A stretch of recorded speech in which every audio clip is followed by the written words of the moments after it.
Good morning everybody, and welcome back to the second and final part of my free-to-play 2 bond series for 2021. Now, over the years, bonds have become more and more expensive, and every once in a while I like to see if it's still reasonably possible to earn yourself a bond in free-to-play from absolute scratch. Now, if you did miss the first part, there will be a link in the description for that. Essentially, we started on a brand new account with no money and slowly built up our bankroll, mainly through crafting moneymakers, buying and selling items from shop, and a few other interesting ways to make money. Now, at the end of part 1, we ended up with around 1.5 million assets, which is still around 4 times less money than we need in total. However, that said, we do have the hardest part behind us. Now, if you guys are curious what to do with the bond once you've earned it, what you do in your first couple weeks of membership, leave a like in the video, and maybe I'll continue this account. Anyway guys, let's get started. Now, we had a lot of luck just creating emerald rings in the first episode, so we're going to continue on with that for a little while. Right now, there's still a decent margin in doing so, and that is mainly because in membership, players will enchant emerald rings into rings of dueling, so we're just doing the first step of that for them. So we're in the process of crafting 2,000 emerald rings, and we actually just hit level 60 crafting. That's awesome. I mean, crafting training in free-to-play is actually pretty quick, and as always, if you can get decent experience while making money, that is always going to be preferred. Training your account is much more valuable in a lot of cases than making money, but this time we're doing both. Okay, so I just finished up with all 2,000 emerald rings. That took me around an hour and a half to craft them all the while gaining a ton of crafting experience. Okay, so as always, I want to have all of my offer slots working for me, and as we have a lot of money tied up in the emerald rings, we're going to go try doing something a bit different here. We're going to try buying steel full helms from the helmet shop in the barbarian village. For some reason, steel full helms have kind of temporarily shot up in price, so we're going to try to meet that demand quickly. Okay, so we didn't end up going for that many of the full helms. On GE Tracker, it's showing that they're going for 1,700 each. I really doubt that many people are going to buy it for that price, so we're just going to go for 28 of them for now. Well, there we go. All of our emerald rings have sold off for a profit of pretty much exactly 300k. Not bad. We're getting around 175k per hour. Doing that while getting a lot of crafting experience, definitely worth your time. Now that said, we're probably going to move on to one of the more powerful moneymakers in free-to-play. One of the big benefits is it's really good money per hour. The drawback is you're not going to get any experience and you do need a bit of money to get started. Now what we're going to be doing is buying certain specific items from the Grand Exchange and selling them to shops. So normally when people think of shops, you go ahead and buy something from the shop and sell it on the Grand Exchange. However, the reverse is as powerful, if not more. Now if you go to the specialty shop for the item, they will generally buy that item for a high elk price, and normally can buy them for cheaper on the Grand Exchange. One of the best ways to kind of source these items is just to look right on the wiki, look at the shops, and it'll give you both prices there normally side by side, so it becomes a really easy way to compare. Okay, so there we go. We ended up buying a full buying limit of the steel plate skirt. We bought them for around 377 each, and we can sell them to the shop for 650. Now generally you want to sell 5 to 10 per world, and then just hop to another world that has been fully restocked. So pretty much every world hop we do, we're going to be making 1 or 2,000 GP, which is really good money per hour, although you can't do this for very long. So there we go guys, just like that we made around 30k in just around 5 minutes. So very good. However, there are some natural bottlenecks here. For one, the buying limit on the Grand Exchange for these items, generally very low. 2, the actual amount of free-to-play worlds that you can hop through is a bottleneck, and that does happen on certain items, so do keep that in mind. Now I just noticed something really interesting.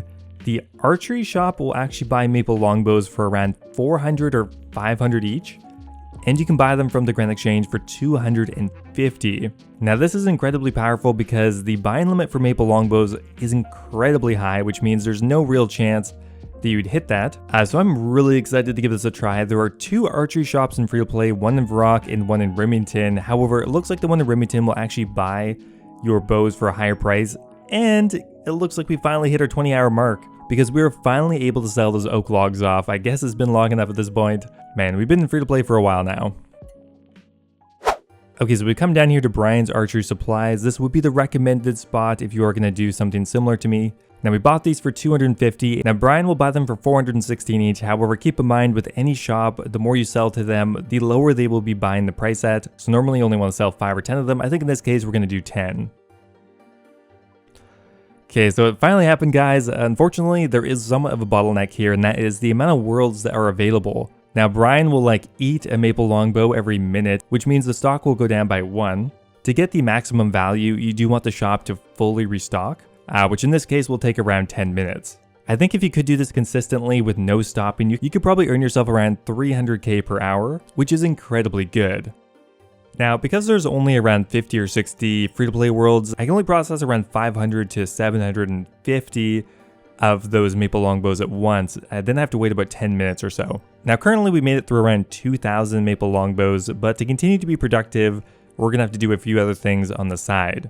Now, we ended up buying around 120 mithril pickaxes for around 400 each. And similar to the plate skirts, we're going to be selling them to a specialty shop, specifically Nermoff's pickaxe shop. This lovely dwarf is going to buy them for around double. Alright, this should be the last world here. After hopping through the worlds, we ended up making around 37k in around 5 minutes. So pretty good money per hour, just not that repeatable. And now we just did the same thing again with the plate skirt shop, making another 30k in just a few minutes. Very good. I think over the weekend I might try to stockpile maybe 500 or 600 of these to make it a little bit more worthwhile. So after quite some time, I managed to sell off all 5,000 maple longbows. In the end, it probably took an hour and a half of actual sell time. However, we had to do a lot of waiting and breaking in between. And now with that said, we ended up making quite a lot of money, and I don't know what's going on here. For some reason in one world there's 6,000 maple longbows, but anyway, I don't think I can take advantage of that exactly. However, on the 5,000 that I bought, we ended up making 500k in profit. We bought them for around 1.2 mil and we sold them all off for around 1.7 mil. So a very good and consistent moneymaker. Now we have a few things in our offer slots here. We made another 75k on sapphire rings. However, we do also have a couple of other big offers coming through here on the steel plate skirt and the mithril pickaxe. We got 300 and 500 respectively. Okay, so we just made it through all of the plate skirts and we netted around 90k in profit on that one. And finally, after another little while, we sold off all of the mithril pickaxes to Nermoff for another 75k, 80k in profit there. Individually, it's not a lot, but it does add up, and the GP per hour we're making on all of these is quite efficient for free to play. It adds up to be a lot after a while. So I've been working pretty hard here, and after selling everything off, we are actually up to 2.5 mil now, getting pretty close to halfway. Wow, okay, we have a massive offer coming through. We left it in for the weekend, and we managed to buy 900 steel plate skirts and around 500 steel kite shields. Both of them are going to be netting us quite a bit of money.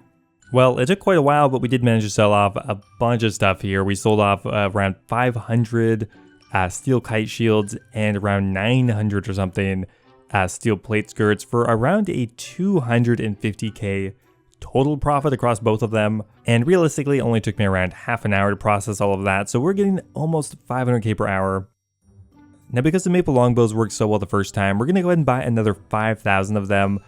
I love it because you can buy them instantly. I don't have to wait multiple days just for buy offers to come through.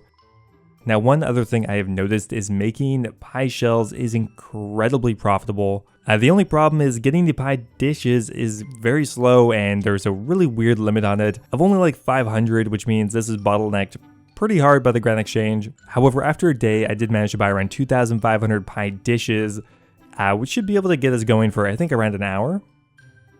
This moneymaker is pretty much as simple as it gets. All we have to do is withdraw 14 pastry dough, 14 pie shells, combine them together. That's it. There's no requirement. And I think at the current prices, we're going to make around 300k per hour. It's incredibly good right now.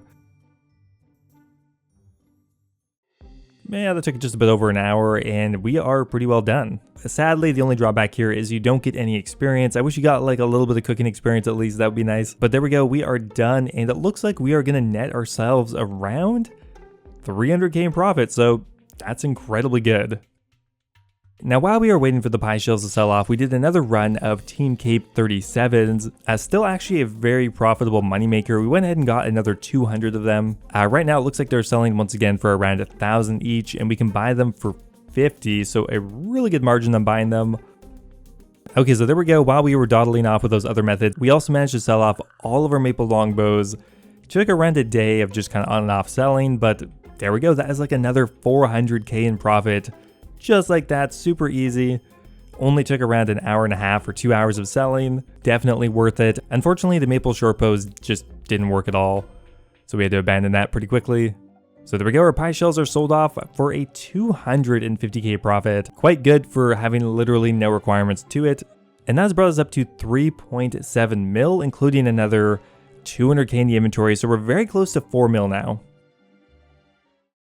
Okay, the majority of our Team Cape 37s have sold off for 800, which kind of indicates to me that this is still going to work, as we went ahead and bought another 300 Team Capes, which we can sell for around 900 each. Now, another really weird price anomaly I've noticed right now is longbows are selling for an extremely high price on the Grand Exchange, going for over 800 each, and they are really easy to get. A simple way to do this is just to come to the archery shop in Varrock, buy out their entire stock of 4, and hop worlds. Now this item is a quest item, that's probably why the price is so weird right now. People don't normally really craft longbows for very long, so there's not actually a huge amount of them coming into the game. Well, I hopped an incredible amount of worlds here, and we picked up ourselves a lot of longbows. Even if they don't all sell for like 1,000 each, I mean, we'll still make money on it. I don't think there's any way we're going to lose money in it. We got 530. I don't really know what's going on. I went ahead and rechecked it just now, and literally nobody is selling longbows right now. That said, we don't want to be too cheeky with our price, otherwise we just won't get any sales. We're going to go for 900. We may have to lower that a bit though. Now the next method I want to try here while we wait for items to sell off is actually collecting red spider eggs. This is a very popular method in pay to play, however it actually does work in free to play as well.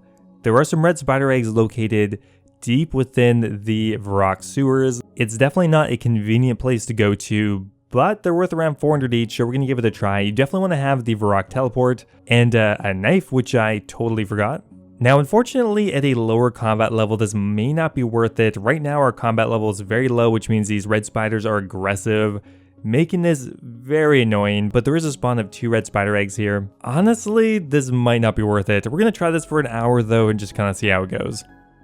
Alright, so we finished about an hour of collecting red spider eggs. I did find a way to kind of safe spot them a bit, but still, I think we got probably around half the amount of eggs you normally would. We only got 187, which is only worth around 70k in profit in an hour, and it was incredibly annoying, so might not do that again. However, look at this, guys. I can't believe we actually managed to sell off all the longbows for 900, and actually that is so much profit. We actually ended up making 400k in profit or more, probably actually closer to 450. Let's go do another price check on them right now. 500. Okay, they're still up there though, so I think we're definitely gonna go ahead and collect more of those. Unfortunately, in free-to-play, any moneymaker that is going to be consistent money per hour isn't going to be that good. I mean, that's why personally I prefer doing these kind of weirder temporary moneymakers, because it's, for one, adds a lot more variety and makes just the whole process a little bit more fun, and 2, generally they have really good GP per hours, they're just not very consistent, and often you can't do them for very long. The longbow is an excellent example of that. So right now the longbows are going for 800 once again, so we're going to dump these back in here for around 800. And we're getting pretty close to our goal.